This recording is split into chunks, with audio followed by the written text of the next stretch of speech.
Olá novamente, esse é o canal ASUS Brasil. Eu sou Oswaldo Júnior, especialista em produtos ASUS e responsável por treinamentos para distribuição de componentes ASUS em todo o país.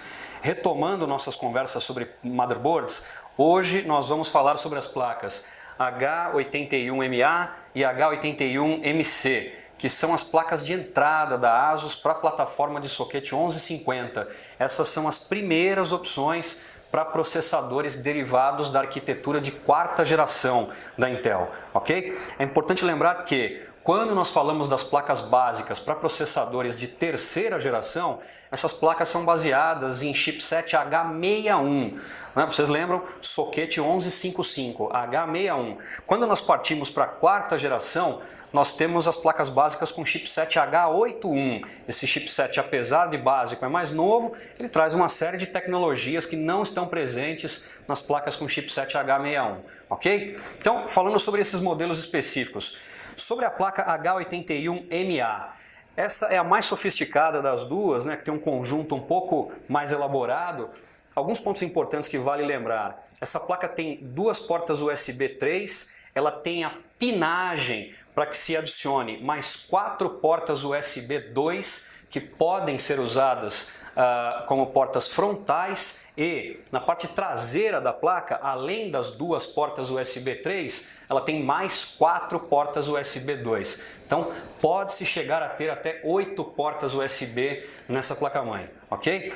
Que mais? Ela tem duas portas SATA 3, duas portas de 6 gigabits e duas portas SATA 2 de 3 gigabits. Ela tem um slot PCI Express X16 2.0, por que não PCI Express 3.0? Essa é uma característica do chipset. Como esse é um chipset de entrada, como essa é uma placa básica, ela não disponibiliza o PCI Express 3.0, somente em placas baseadas em chipsets mais sofisticados, ok? O que mais? Essa placa tem um capricho que tipicamente nós encontramos em placas mais caras, em placas mais elaboradas da ASUS. É algo muito interessante. Ela conta com um conjunto de características chamado 5 Times Protection. O que é o 5 Times Protection? São 5 características que a ASUS adota na placa para entregar uma placa de melhor qualidade, uma placa mais caprichada, com uma construção melhor. Rapidamente, quais são os recursos que compõem o 5 Times Protection? São o regulador de voltagem digital, chamado DigiPlus VRM. Quando eu falo de regulador de voltagem digital, de repente isso soa muito técnico para alguns.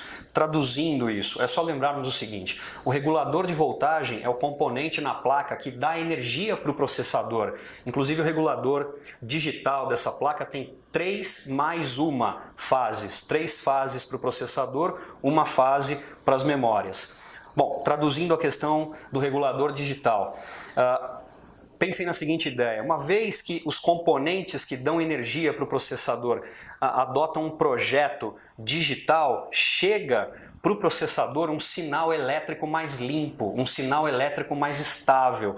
Qual que é o benefício disso no uso, no dia a dia? A placa consome um pouco menos de energia, o resultado disso é que a placa aquece um pouco menos e certamente essa placa terá um tempo de vida útil maior em função disso. O regulador digital é um avanço muito bem-vindo.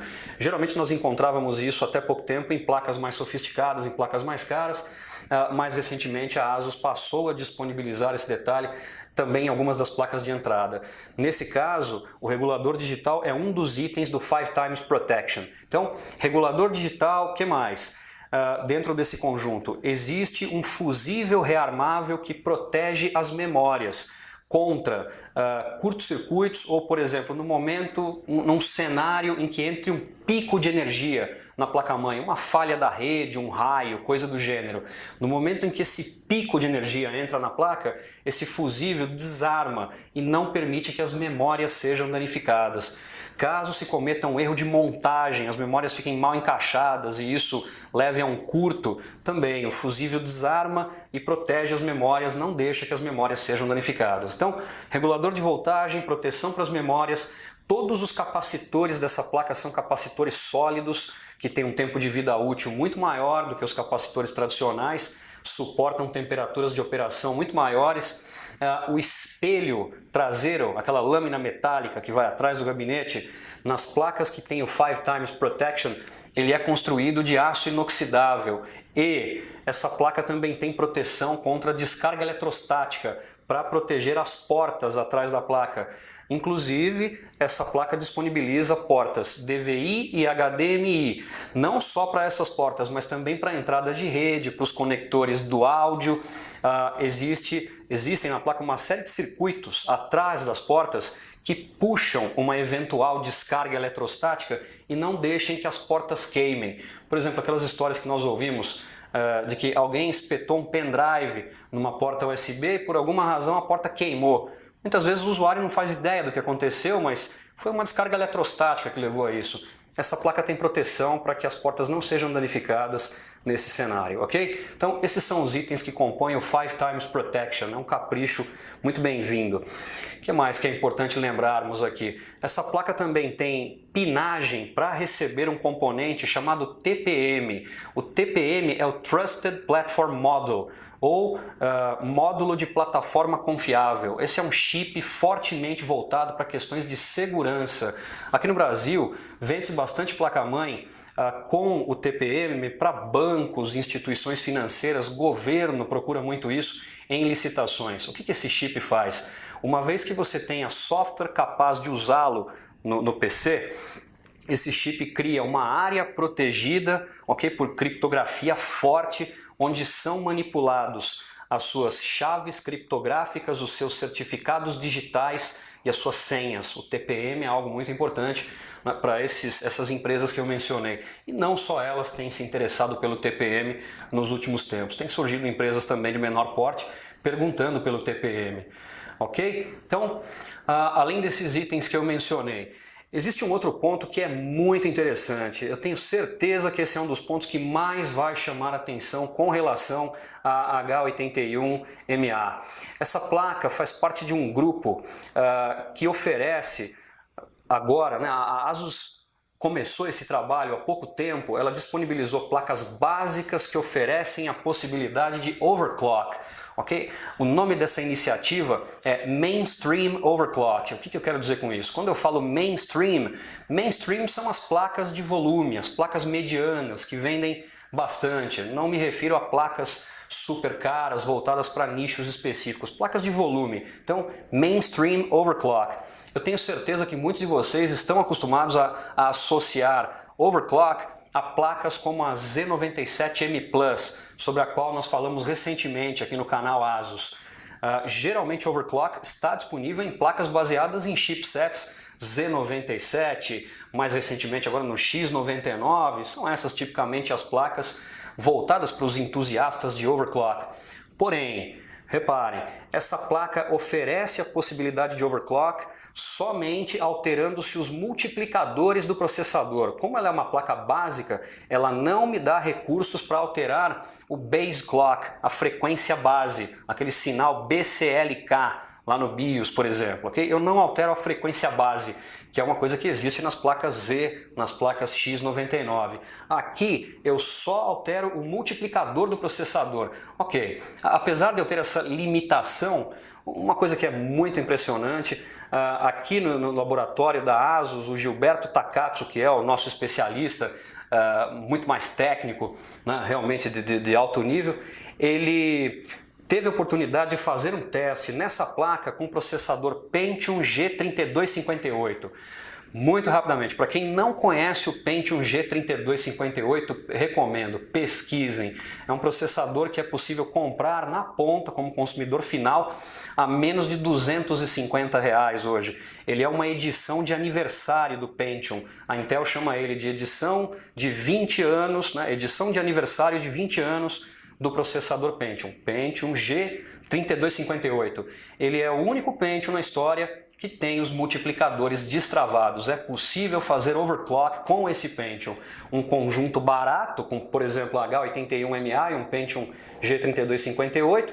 Em laboratório, como eu disse, o Gilberto Takatsu foi capaz de levar esse processador a 4.6 GHz absolutamente estável, sem a necessidade de cooler de refrigeração líquida ou de coolers realmente ultra sofisticados. Obviamente usou-se um cooler a ar caprichado, um cooler preparado para processadores puxando correntes altas em overclock, dissipando muito calor, ok? Um outro detalhezinho técnico, como esse processador Pentium G3258 tem um TDP baixo de só 53 watts, enquanto, por exemplo, um Core i7 4790K tem um TDP de 88 watts, reparem que o Pentium tem um pico de consumo que é quase a metade desse valor. Foi possível levá-lo nessa placa, ok, a 4.6 GHz. Nós não recomendamos um overclock numa placa como essa com um Core i7 4790K. Como ele é um processador de 4 núcleos e certamente vai puxar uma corrente muito alta no overclock, e essa placa tem um regulador de voltagem com 3 fases para o processador, nós acreditamos que para o Core i7 é preciso uma placa mais elaborada, uma placa mais sofisticada. Porém, com o Pentium G3258 tenho certeza que os resultados vão surpreender muita gente, certo? Então essa é a H81MA. Passando para a H81MC. Essa já é uma placa associada tipicamente a projetos de automação comercial. As placas têm características muito parecidas, mas essa tem algumas diferenças. Por exemplo, ela tem slot PCI clássico, ela disponibiliza o slot PCI. Ela já traz uma porta paralela e ela tem a pinagem, aquilo que nós chamamos de header, para receber uma porta serial. Então ela pode receber uma porta serial, ela tem o slot PCI e ela traz a porta paralela. Toda vez que nós encontramos essa tríade, imediatamente a placa é associada a projetos de automação comercial. Essa é uma placa que não conta com regulador de voltagem digital, ela é mais simples nesse aspecto, ok? O resultado disso é que fatalmente é uma placa que custa um pouco menos que uma H81MA. De resto, o mesmo número de portas da H81MA quando eu falo de portas SATA e porta USB. São duas USB 3 até 8 portas USB 2, duas SATAs de 6 gigabits, duas portas SATA 2 de 3 gigabits. Certo? Também o PCI Express X16 2.0 para adição de uma placa de vídeo, em ambos os casos. Vocês lembrem que a H81MA, além dessas características quanto a USB, SATA, PCI Express, ela tem o DVI, o HDMI, tem o 5 times Protection, e é uma placa melhor desenhada para essa questão do mainstream overclock, a possibilidade de se fazer overclock, por exemplo, com o Pentium G3258, que é o conjunto que eu realmente recomendo. Uma placa dessa, somada a esse Pentium, é um conjunto barato, não é nada que realmente custe muito caro, ok? Bom, pessoal, é isso. Eu agradeço mais uma vez.